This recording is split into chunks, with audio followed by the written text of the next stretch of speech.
कोयला और खदान मंत्री भारत सरकार श्री अनिल कुमार जैन, कोयला सचिव महोदय श्री एम नागराजू जी, श्री अरुण मेहता जी और उपस्थित सभी भाइयों और बहनों, आज एक महत्वपूर्ण कार्यक्रम में हम यहां पर उपस्थित हैं। एक लंबे समय से कोयला क्षेत्र की स्थगितता को दूर करना, कोयला क्षेत्र में पारदर्शिता लाना और कोयला क्षेत्र के अंदर जितनी क्षमता पड़ी है इसका संपूर्ण दोहन, इसका संपूर्ण उपयोग देश के अर्थतंत्र को गति देने के लिए हो पाए, इसके लिए प्रयास हो रहे थे। मुझे आनंद है कि देश के प्रधानमंत्री नरेंद्र मोदी जी के नेतृत्व में प्रहलाद भाई ने 19 से कोयला क्षेत्र को जो गति की दी है, इससे आज एक इसका महत्वपूर्ण और पहला पड़ाव हम पार कर आगे बढ़ रहे हैं, जो एक शुरुआत है और आगे और जाना है। मित्रों, कोयला क्षेत्र का बहुत सारे आंकड़े मैं नहीं जाना चाहता, मगर दूर से अगर कोयला क्षेत्र को देखते थे तो हमेशा एक भाव खड़ा होता था कि जितनी क्षमता देश की इकोनॉमी को कंट्रीब्यूट करने की कोयला क्षेत्र की है, इसकी 1/3 भी कंट्रीब्यूशन नहीं मिल रहा है। बहुत सारे हर्डल्स थे, बहुत सारी नीतियां ऐसी थी जो आगे नहीं बढ़ने देती थी, परंतु नरेंद्र मोदी जी के नेतृत्व में जब से सरकार बनी तब से एक महत्वपूर्ण फैसलों में लेना शुरू हुआ, नीति विषयक परिवर्तन आने शुरू हुए, एडमिनिस्ट्रेटिव रिफॉर्म्स आने शुरू हुए और इस सब का परिणाम ये आया कि 2014 को हम देखते हैं तो 2014 के जो कोयला क्षेत्र था वो बिल्कुल ब्यूरोक्रेसी की नाकचूड़ के अंदर फंसा हुआ दिखाई पड़ता था।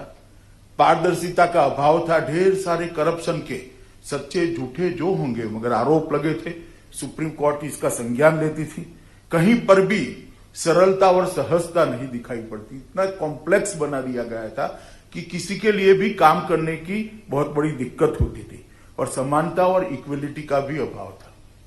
जो बड़े लोग थे इनके लिए ढेर सारे अवसर उपलब्ध थे, जो छोटे लोग थे इनके लिए एंट्री करना भी मुश्किल था।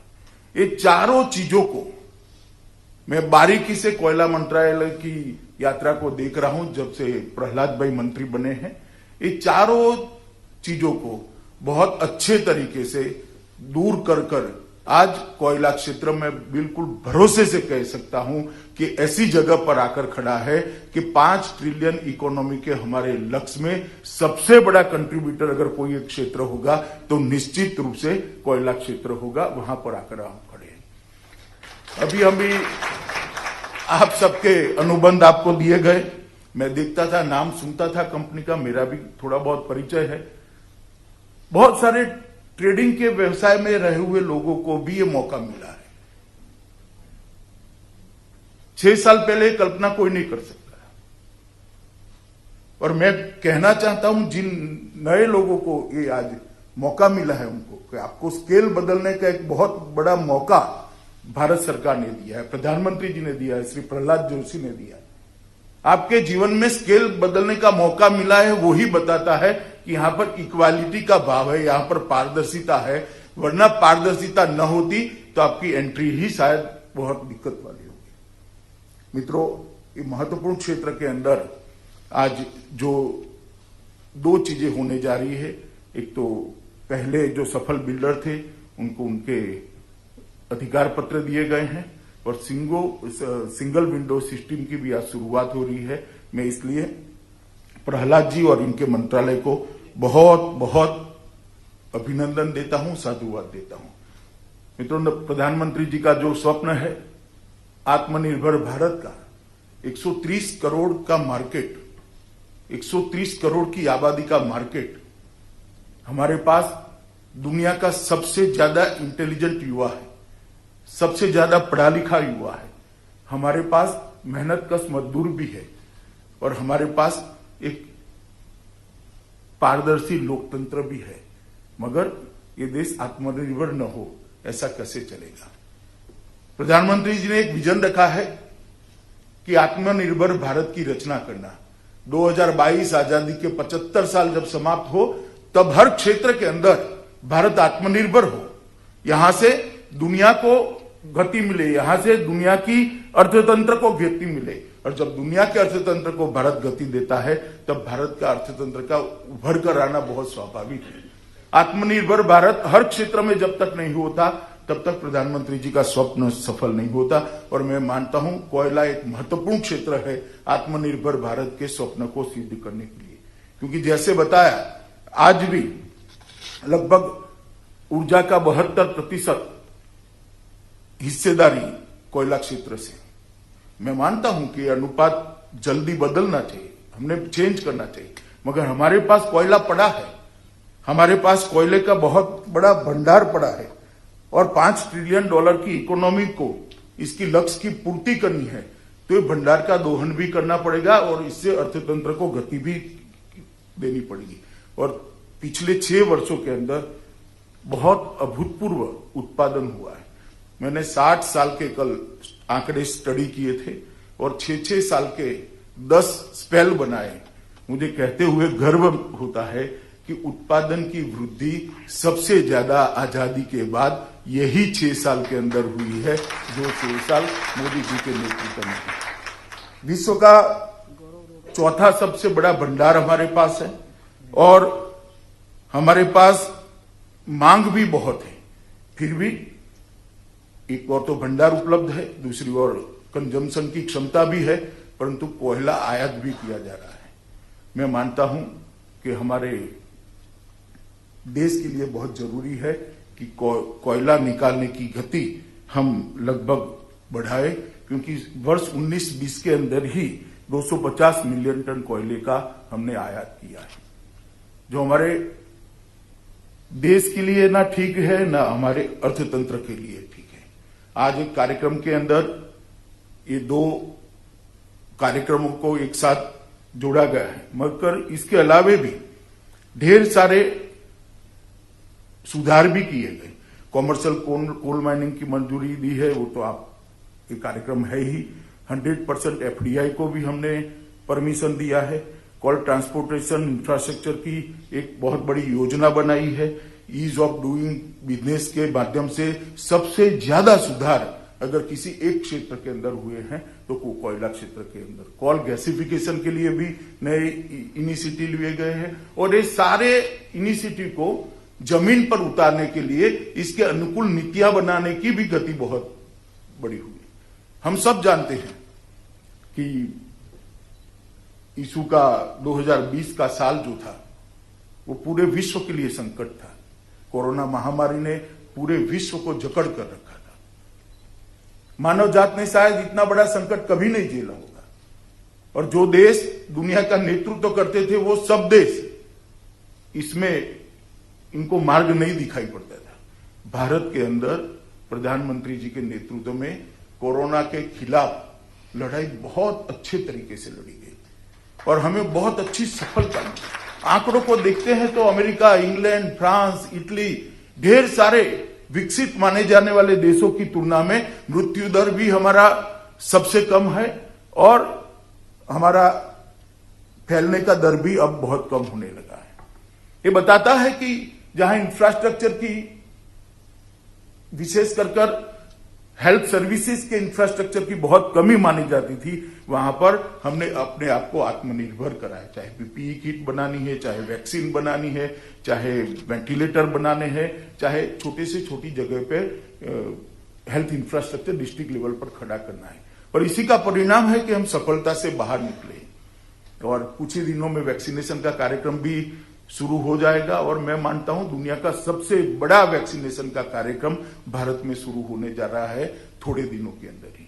ये लड़ाई तो हम सफलतापूर्वक लड़े ही, परंतु इसका एक दुष्परिणाम था कि दुनिया भर के अर्थतंत्र पर बहुत बुरी असर पड़ी। लॉकडाउन हुए, फैक्ट्रियां बंद हो गई, माल की ढुलाई बंद हो गई, सब तरह से अर्थतंत्र पर बुरी असर पड़ी। भारत के अर्थतंत्र पर भी बुरी असर पड़ना बहुत लाजमी था और पड़ी भी है। परंतु अभी इकोनॉमिस्ट वी सेफ रिकवरी की बात करते हैं। सब ग्राफ तो दे देते हैं वी शेप, मगर वी शेप रिकवरी क्यों आई? मैंने नजदीक से देखा है कि एक और तो कोरोना के खिलाफ लड़ाई लड़ी जा रही थी, खुद प्रधानमंत्री जी इसका नेतृत्व करते थे और प्रधानमंत्री जी ने शुरुआत से कोरोना के खिलाफ लड़ाई का एक चरित्र तय किया था कि दुनिया भर में कोरोना के खिलाफ सरकार लड़ती है, भारत के अंदर सरकार और 130 करोड़ लोग साथ में मिलकर ये लड़ाई को लड़ेंगे और जीतेंगे। इसके कारण हमें सफलता मिली है।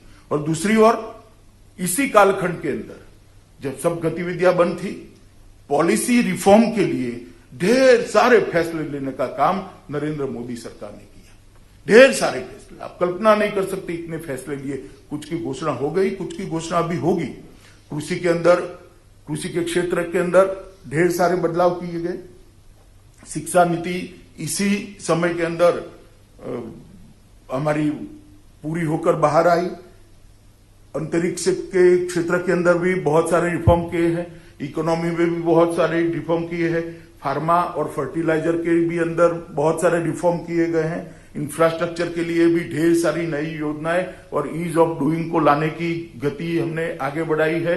और ईज ऑफ डूइंग को भी जितने जितने हर्डल और थे, इसका एक एडमिनिस्ट्रेटिव खाका तैयार करने का काम इसी कोरोना काल के अंदर किया। विश्व में कहीं पर भी कोरोना के खिलाफ लड़ते लड़ते आने वाली मंदी को आगे कैसे निपटना, इसकी तैयारी नहीं हुई। भारत सरकार ने नरेंद्र मोदी जी के नेतृत्व में 2 मोर्चों पर लड़ाई लड़ी। कोरोना के खिलाफ तो लड़ाई लड़े ही लड़े, सफलता भी प्राप्त करी, और मंदी के खिलाफ भी लड़ाई लड़े कि जो आने वाली थी उसको दूरदृष्टि से देखकर ढेर सारी नीतियां, ढेर सारे रिफॉर्म बनाए गए और अब धीरे धीरे इंप्लीमेंट हो रहा है। मैं आपको कहते हुए मुझे आनंद है, आज आप जो कर रहे हैं वो भी कोरोना काल के अंदर ही इसका जन्म हुआ है।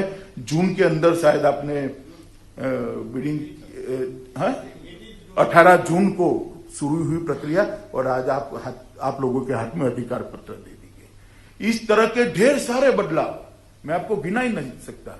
5 ट्रिलियन इकोनॉमी, $5 ट्रिलियन इकोनॉमी का जो हमारा लक्ष्य है, कोरोना हमें थोड़ी गति तो इसकी स्लो कर सकता है, मगर मैं आपको विश्वास दिलाता हूं मोदी जी के नेतृत्व में इस लक्ष्य को हम पूर्णतया सिद्ध करेंगे और इस लक्ष्य को पार कर कर भारत एक महत्वपूर्ण मकाम पास करेगा। आज लगभग 40 निजी कंपनियों और 2 सार्वजनिक कंपनियों ने जो हिस्सा लिया था, उसमें से 23 खदानों का आवंटन हुआ है। मैं मानता हूं इससे मध्य भारत और पूर्व भारत, विशेषकर झारखंड, मध्य प्रदेश, महाराष्ट्र और उड़ीसा, इसके जो 19 कॉल ब्लॉक है, इसके हस्ताक्षर हो गए हैं और कुछ होना है।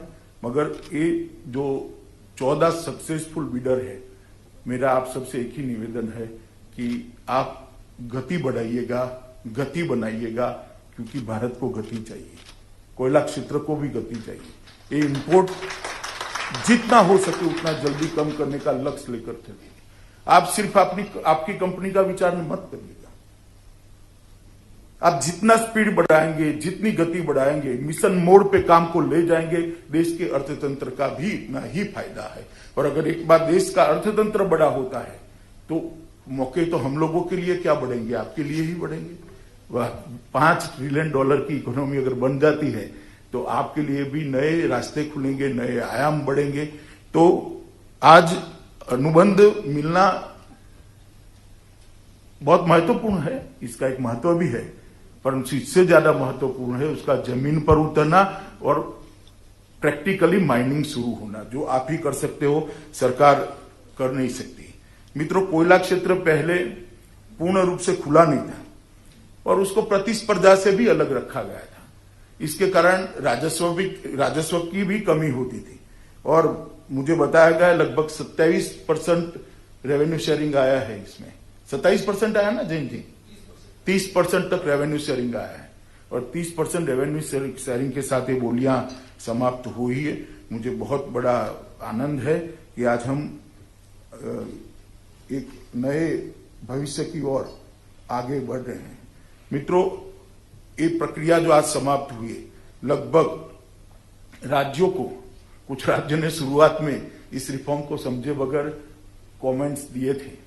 मेरी भी बात हुई थी कुछ मुख्यमंत्रियों से, प्रहलाद भाई ने सबमिट से करी थी, वो पर्सनली भी जाकर आए, मगर राज्यों को इस प्रक्रिया से प्रतिवर्ष लगभग 6500 करोड़ रुपया से ज्यादा हिस्सा राज्यों को मिलने वाला है। मैं मानता हूं ये सालों तक अंदर पड़ा रहता तो कोई फायदा नहीं था। 6500 करोड़ रुपया राज्यों के विकास के लिए उनके हाथ में आएगा।